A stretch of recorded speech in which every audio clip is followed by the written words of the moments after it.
好想你呀！8月20号是二狗的生日，计划是这样：早晨我们会一大早起来回答3个有意思的问题，然后去游乐场玩，晚上会一起吃生日蛋糕。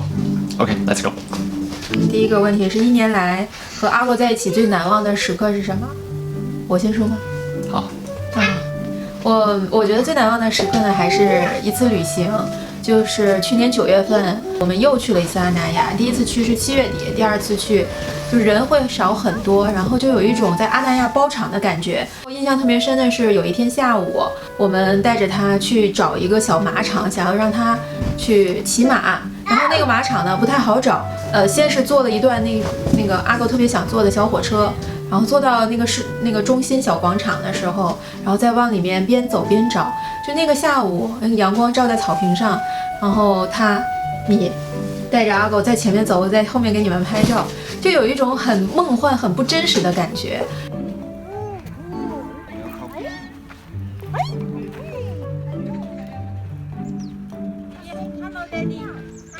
挥挥手。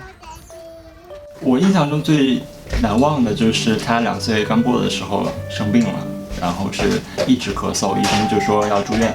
当时他的手上都是小针眼，还要绑一个托板去方便打针啊、拔针，而且要不停的做雾化。还记得跟爸爸一起住院的日子吗？还记得。而且每天睡得特别早，因为9点多就熄灯了，所以基本上每天10点就躺在床上快睡着了。但是当时我的心情很沉重。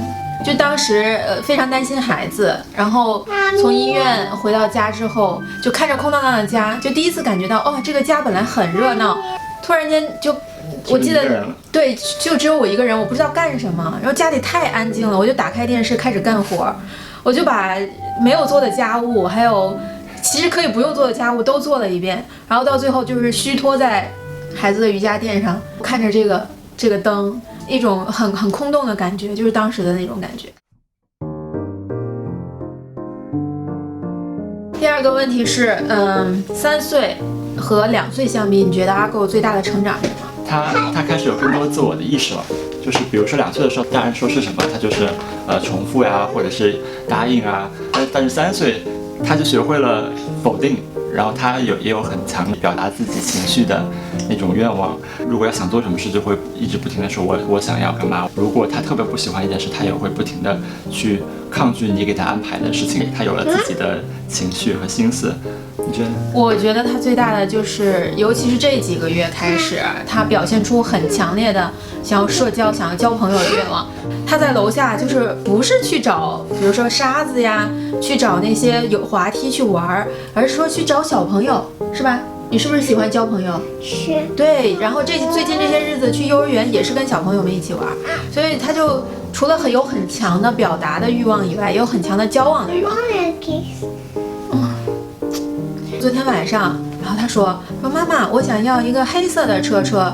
我说你不是一直喜欢红色吗？为什么想要黑色车车？你确定吗？他说确定，因为我想要一个像妈妈眼睛一样颜色的车车。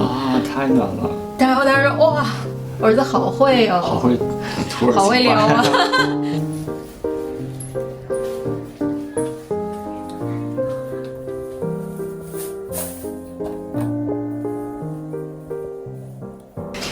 第3个问题是呢，今年是一个非常特别的一年。2020年如果能够重来的话，你希望它是什么样的？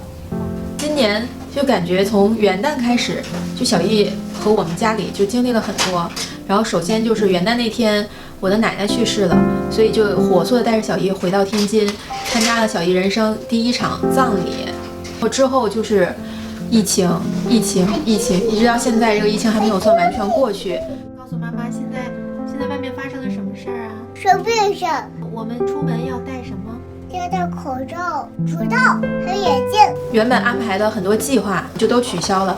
从1月到3月，他完全没有任何的户外。如果能够重启这个2020的话，我希望能够带他去经历更多，去感受更多，带他看世界。就每一次，就或多或少的能够给孩子带来很大的一些感官、一些刺激，就让他感觉会更成熟一些。我觉得这个是没有办法弥补对我来说的一点小遗憾吧。以前我们一直都觉得日子太平淡，只有轰轰烈烈可能才是生活。比如说我们想出去旅行啊，想去看大海啊，想去迪士尼看密皮的演出啊。什么？疫情突然来了，世界一下突然变得混乱的时候，一切都停止了，就是什么都没有办法去正常的运转的时候，你才发现一些可能日常生活的美好。我们本来是6月20号要去东京的，然后两个月前你说，多么希望2020年能够重启啊，那繁琐的。那平凡的繁琐的日复一日的生活，然后有点想哭。我当时，然后你现在说话，我也好想哭啊！一下就被击中了。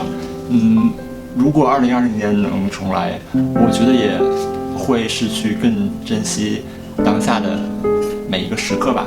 比如说每天早上耳狗起床说我要上大床的时刻，还有我每天晚上回家的时候跟你们说啊我回来了的时刻，还有周末牵手出去散步啊，看着小姨在前面骑平衡车，还有脚踏车的时刻，会在这些上面停留的更久一点的。还沉浸在那个 moment。我找一找当时你怎么说的？你说本来预定的机票是6月20，如果2020年是另一个样子多好啊！繁忙的、琐碎的、日复一日的，有点像。我现在看着还是想哭。希望这个疫情快点结束，然后战胜它。我想去迪士尼。我想出去玩去。